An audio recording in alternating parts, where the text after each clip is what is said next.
Students welcome back our YouTube channel study circle 24। Dear students, आज की video उन सभी स्टूडेंट्स के लिए है जो पीईटी का एग्ज़ाम दिला रहे हैं, ठीक है, और साथ ही पीपीएसटी और बीएससी नर्सिंग, बीएससी नर्सिंग, ठीक है। तो इन सभी स्टूडेंट्स के लिए और पैट वाले जो स्टूडेंट हैं उनके लिए भी ये इम्पोर्टेंट है, क्योंकि ये जो सिलेबस है ये इन सभी एग्ज़ाम का जो सिलेबस में ये मेज़रमेंट का चैप्टर है, ठीक है, यानी मापन का ये चैप्टर है। इसलिए हमने ये वीडियो ये आप सभी लोगों के लिए बनाया है। तो सबसे पहले वो वीडियो की सीरीज आने वाली है जो सभी के काम आएगी, ठीक है। तो जैसे मैंने बताया आपको पीईटी, पीपीएसटी, बीएससी नर्सिंग और आपके पैट, तो इन सभी का जो ये टॉपिक है वो सभी कवर होगा। तो इनमें से जो जो टॉपिक है आप लोग का सिलेबस मैंने एक ग्रुप में सेंड कर रखा है, तो वहाँ से एक एक वीडियो आज से स्टार्ट हो रही है, सीरीज बाई सीरीज आएगी। पहले आपका कॉन्सेप्ट क्लियर किया जाएगा, फिर उसके बाद इसके एमसीक्यू क्वेश्चंस आएंगे, जो टॉप मोस्ट जो एमसीक्यू क्वेश्चंस होंगे चैप्टर वाइज, है ना, टॉपिक वाइज, तो वो आपको मिलेंगे, ठीक है। तो चलिए वीडियो को स्टार्ट करते हैं। और यदि आप चैनल पर नए हैं तो आप चैनल को सब्सक्राइब कर सकते हैं और साथ ही बेल आइकन का बटन जरूर प्रेस कर लीजिएगा, जिससे कि आपको लेटेस्ट वीडियो की अपडेट मिलती रहे। वैसे भी मैं आपको इन्फॉर्मेशन दे दूं कि इससे पहले भी मैंने आपको इन्फॉर्म कर दिया था कि जो हमारी जो क्लासेस हैं वो 1 अप्रैल से स्टार्ट हो जाएंगी, ठीक है, ऑनलाइन क्लासेस। तो वो ऑब्वियसली स्टार्ट हो चुकी हैं और अब जो आपको इधर भी आपको क्लासेस मिलेगा, है ना, ऑफलाइन और ऑनलाइन दोनों बैच चल रही हैं। तो मैंने उसी समय आपको डेट दे रखा था पहले ही, जब आपके मैं इंपॉर्टेंट क्वेश्चन का सीरीज लेकर आया था, तो ठीक है। तो जिन लोगों ने नहीं सब्सक्रिप्शन लिया था, अब उन लोगों के लिए ये वीडियो बन रही है, राइट। तो चलिए वीडियो को स्टार्ट करते हैं। तो सबसे पहले देखिए फिजिकल क्वांटिटीज क्या है वो आपको पढ़ना होगा इसमें, है ना। सब पहला टॉपिक आपको यही मिलेगा। तो वे राशियां जिनके पदों में भौतिक नियमों को व्यक्त किया जाता है या फिर भौतिक राशियां कहलाती हैं, जैसे कि टाइम है, मास है, लंबाई यानी लेंथ, है ना, वर्क और एनर्जी बल यानी फोर्स, ठीक है। तो ये सभी क्या है, ये आपका फिजिकल क्वांटिटी है, क्या है, फिजिकल क्वांटिटी कहलाती हैं, ठीक है। तो अब इस प्रकार से अब देखिए इसमें से क्या क्या पूछा जा सकता है आपसे क्वेश्चन में पूछा जाता है। ये फंडामेंटल जो क्वांटिटीज है ना, ये काफ़ी इंपॉर्टेंट है। मूल राशियाँ, जो 7 मूल राशियाँ होती हैं वो बहुत अच्छे से आपको याद रखना है और उसके यूनिट भी याद रखना है आपको, ठीक है। तो यहाँ से देखेंगे तो क्या मिलेगा आपको कि वे भौतिक राशियाँ जो एक दूसरे पर निर्भर नहीं करती बल्कि पूर्ण रूप से स्वतंत्र होती हैं, मूल राशियाँ कहलाती हैं। जैसे द्रव्यमान है, लंबाई, समय, ताप, ज्योति तीव्रता, जिसकी जो ऐसा यूनिट होगा वो कैंडेला, है ना, और विद्युत धारा आदि मूल राशियाँ हैं, राइट। आगे इसका यूनिट भी बताएंगे हम आपको। फिर डेरिवेटिव क्वांटिटीज क्या होता है, उसको व्युत्पन्न राशियाँ बोलती हैं। जो मूल राशियों से उत्पन्न की जाती है ना, उसे हम डेरिवेटिव क्वांटिटीज बोलते हैं, राइट। जो भौतिक राशियाँ मूल राशियों के पदों में व्यक्त की जाती हैं वे क्या होती हैं, व्युत्पन्न राशियाँ कहलाती हैं। जैसे कार्य, ठीक है, बल, ऊर्जा, क्षेत्रफल, घनत्व, और ये सभी क्या है, डेरिवेटिव क्वांटिटीज हैं, ओके। अब आपको नेक्स्ट क्या पढ़ना है कि नीड फॉर मेजरमेंट की आवश्यकता क्यों पड़ी, है ना। तो इसे आगे आपको इससे रिलेटेड क्वेश्चन हम बताएंगे। अब पहले यूनिट, दूसरा जो आपका टॉपिक होगा, हेडिंग होगा, वो होगा यूनिट, है ना। यही टॉपिक दिया हुआ है आपके सिलेबस में। तो देखिए इसमें क्या है, प्रत्येक भौतिक राशि की माप के लिए उसी राशि का कोई मानक यानी स्टैंडर्ड चुन लिया जाता है। इस मानक को हम क्या बोलते हैं, यूनिट कहते हैं, ठीक है। किसी राशि की माप को प्रकट करने के लिए 2 बातों की आवश्यकता होती है। पहला तो उस राशि का मात्रक और दूसरा वह मात्रक उस राशि को माप में जितनी बार सम्मिलित है ना, उसकी संख्या, राइट। तो किसी भौतिक राशि का संख्यात्मक मान वह है जो यह बताता है कि उस भौतिक राशि को उसका मात्रक कितनी बार सम्मिलित है, ठीक है। तो इस प्रकार से अब आप अगर देखें तो इसका फॉर्मूला भी मिल जाएगा आपको ना, कि इस प्रकार से इसका फॉर्मूला क्या होगा, किसी भौतिक राशि की माप इक्वल टू भौतिक राशि का संख्यात्मक मान, जिसको हम n से प्रदर्शित करेंगे, और मात्रक का आकार यानी साइज ऑफ यूनिट, उसको u से डिनोट करते हैं, ओके। ये इसका फॉर्मूला, इसी के माध्यम से हम निकाल सकते हैं। अब देखिए जो मैं बात कर रहा था fundamental units and derivative units, ठीक है, तो ये देखिए ये आपको बहुत अच्छे से याद होना चाहिए, ठीक है। तो फंडामेंटल क्वांटिटीज क्या होते हैं कि वे मात्रक जो एक दूसरे पर डिपेंड नहीं करते बल्कि पूर्ण रूप से स्वतंत्र होते हैं, मूल मात्रक कहलाते हैं, ठीक है, यानी फंडामेंटल यूनिट्स कहलाते हैं। तो क्या क्या है, 7 मूल रूप से हैं, इसको आपको याद रखने हैं। ऐसा ही पद्धति में निम्नलिखित मुख्य जो 7 हैं मूल मात्रक होते हैं और 2 पूरक मूल मात्रक होते हैं, सप्लीमेंट्री उनको बोला जाता है यूनिट। तो सबसे पहले क्या है, लेंथ है, फिर मास है, टाइम है, टेम्परेचर, फिर इलेक्ट्रिक करंट, फिर यहाँ पर ल्यूमिनस इंटेंसिटी, फिर यहाँ पर है मैटर, ठीक है।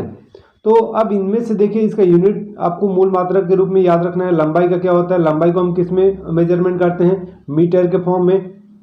तो इसका इंडिकेशन यानी जो संकेत क्या होगा, ये एम हो जाएगा। लंबाई का मास यानी ये द्रव्यमान का क्या होगा, केजी, किलोग्राम, तो उसको केजी से डिनोट करेंगे। टाइम के लिए क्या होगा, सेकंड को एस से डिनोट करेंगे। टेम्परेचर का होगा केल्विन को के से डिनोट करना है। विद्युत धारा का एम्पियर होगा, यानी इलेक्ट्रिक करंट का एम्पियर हो जाएगा, इसे ए से डिनोट करते हैं। ज्योति तीव्रता का कैंडेला, इसको सी डी से रिप्रेजेंट करेंगे, सी डी से रिप्रेजेंट करना है। फिर इसके बाद है पदार्थ की मात्रा मोल, इसको MOL लिखेंगे। सप्लीमेंट्री जो आपका यूनिट है उसकी बात कर रहे हैं, तो समतलीय कोण होगा, एक घन कोण होगा। तो समतलीय कोण को रेडियन होगा मूल मात्रक उसका, और घन कोण का स्टेरेडियन, है ना, ठीक है। इसको RD से रिप्रेजेंट करेंगे और उसको SD से, राइट, ओके। SR से स्टेरेडियन को रिप्रेजेंट करना है। तो अब देखिए आपको जो डायमेंशनल फॉर्मूला है यानी बीमीय सूत्र, उसको कैसे निकालना है, वही इंपॉर्टेंट है, वही एग्जाम में बहुत पूछा जाता है, वो काफ़ी इंपॉर्टेंट है। यहाँ मैं आपको पहले बता दे रहा हूँ कि आपको निकालना कैसे है, ठीक है। वे देखिए वे मात्रक जो मूल मात्रकों पर उपयुक्त घाते लगाकर प्राप्त किए जाते हैं, वो क्या कहलाते हैं, व्युत्पन्न मात्रक। यानी मूल मात्रक किस फॉर्म में होती हैं, M, L और T के फॉर्मेट में होगी।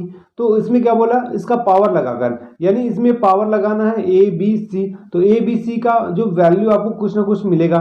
जैसे अगर बात करें हम यहाँ पर एरिया का, ठीक है, तो एरिया इज इक्वल टू क्या होता है, L into B, right, length into breadth. तो लेंथ को किस में हम मेजरमेंट करते हैं, मीटर में, और जो ब्रेड्थ होगा उसको भी हम मीटर में ही मेजरमेंट करते हैं। तो यहाँ क्या आएगा, M स्क्वायर, मीटर का स्क्वायर आ जाएगा, ठीक है। तो ये क्या हो गया, एक ये डिराइव क्वांटिटीज हो गया। अब यहाँ से क्या करना है, नेक्स्ट वेग यानी वेलोसिटी का अगर निकालोगे आप तो क्या होगा, डिस्प्लेसमेंट अपॉन टाइम।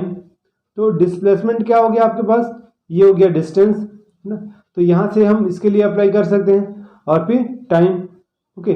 तो उसका यूनिट क्या हो जाएगा, मीटर डिस्प्लेसमेंट। जो डिस्प्लेसमेंट को हम किस में मेजरमेंट करेंगे, मीटर में। तो यहाँ लिख देंगे मीटर, फिर पर सेकेंड, ठीक है, क्योंकि टाइम का क्या होगा, सेकेंड होगा, ओके। तो इसी प्रकार से अब हम फोर्स का यूनिट निकाल सकते हैं, ठीक है। तो फोर्स का यूनिट क्या होगा, force is equal to unit of force.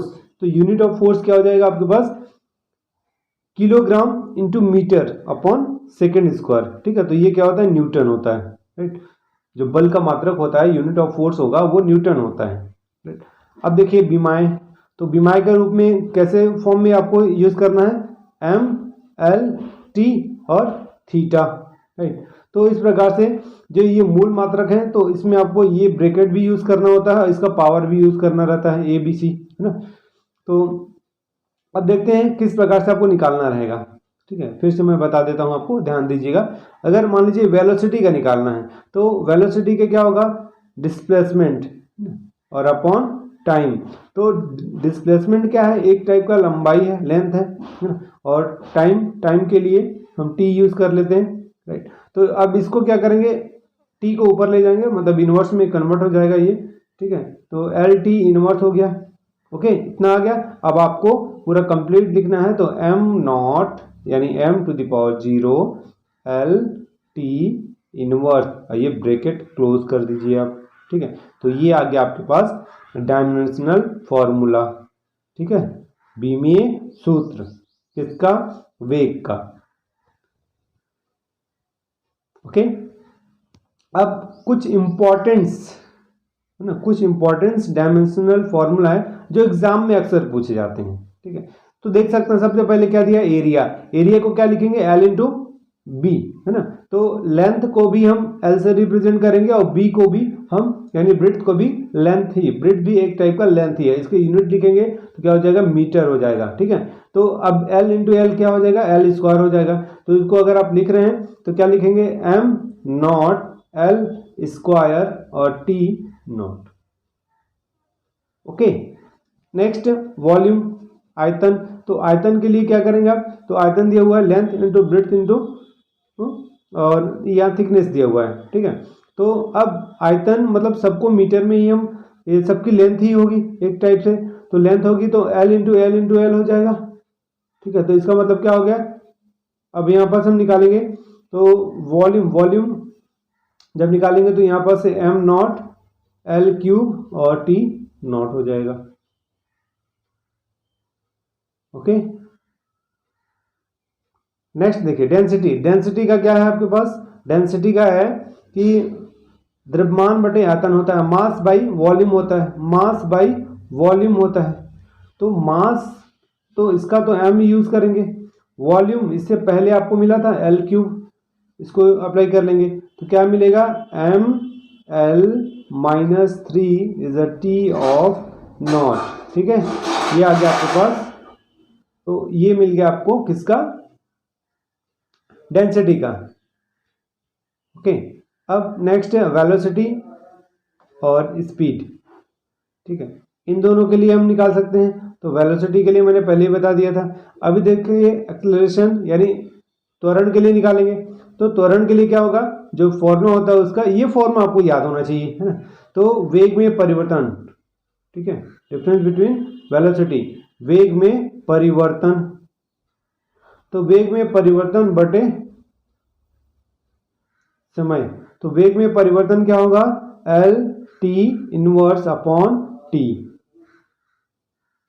Okay, तो इस प्रकार से अब इसको आप यूज करेंगे तो क्या मिलेगा? ये यहाँ पर समय के लिए टी यूज करेंगे। वेग में परिवर्तन, तो वेग में परिवर्तन आपके पास यहाँ पास आप देख लीजिए, यहाँ पास यूज कर सकते हैं वेग में परिवर्तन।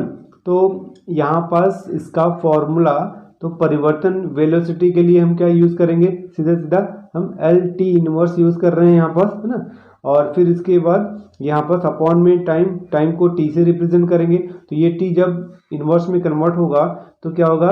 एल टी माइनस पहले से था तो -1 और मिलेगा तो -2 मिल जाएगा, यानी एल टी -2। तो यहाँ पर क्या कैसे लिखेंगे हम फॉर्मेट में? Am naught L T is a -2। ठीक है, ये आ गया इसका एक्सेलरेशन का डायमेंशनल फॉर्मूला। ठीक है, तो इसी प्रकार से आगे आपको और मिलेगा। ये टॉप मोस्ट अगर देखें तो ये 20 आपके पास ये डायमेंशनल फॉर्मूला है। ठीक है, 20 डायमेंशनल फॉर्मूले हैं जिसको आपको अच्छे से याद करना है। क्लियर? देखिए अभी आप यहाँ से देख सकते हैं फोर्स का मिलेगा आपको यहाँ पास, है ना।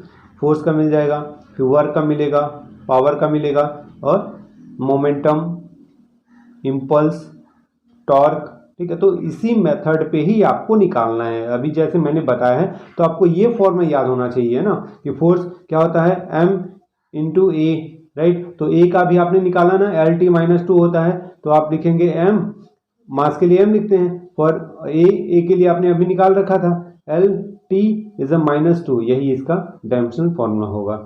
ठीक है, इसी प्रकार से वर्क के लिए दिया हुआ है फोर्स इंटू डिस्प्लेसमेंट। तो ये फोर्स का ये वाला तो आप अप्लाई करेंगे ही, डिस्प्लेसमेंट, तो डिस्प्लेसमेंट के लिए हम क्या करते हैं? लेंथ होता है। ठीक है, तो लेंथ एल यूज कर लेंगे तो क्या हो जाएगा? एम एल स्क्वायर और टी -2 होगा। तो इस टाइप से आपको इसको बनाना है। ठीक है, ये जो 20 हमने यहाँ पास आप लोगों के लिए कंप्लीट ये डायमेंशनल फॉर्मूला शो किया है, तो ये काफ़ी इम्पोर्टेंट है, ये है ना, बहुत इम्पोर्टेंट है। तो आप इसे आप बहुत अच्छे से कंप्लीट कर लेंगे जिससे कि आपको सारी चीज़ें क्लियर हो जाए। ठीक है, तो इसको याद कर लीजिएगा। और भी इसके अलावा अगर कोई डाउट होता है और आपको MCQ क्वेश्चंस चाहिए या फिर आपको कंसेप्चुअल चाहिए यानी कॉन्सेप्ट बेस पे चाहिए, वो भी आप वीडियो के कमेंट सेक्शन में कमेंट करके बताइएगा। ठीक है, ओके। तो ये वीडियो आपको कैसा लगा, और आगे के वीडियो के लिए आप हमारे साथ बने रहें, और चैनल को अगर सब्सक्राइब नहीं किया तो चैनल को सब्सक्राइब कर लीजिएगा और वीडियो को लाइक और शेयर जरूर कीजिएगा। ओके, तो आज के वीडियो में इतना ही, मिलते हैं हम नेक्स्ट वीडियो में, तब तक के लिए thank you and good luck.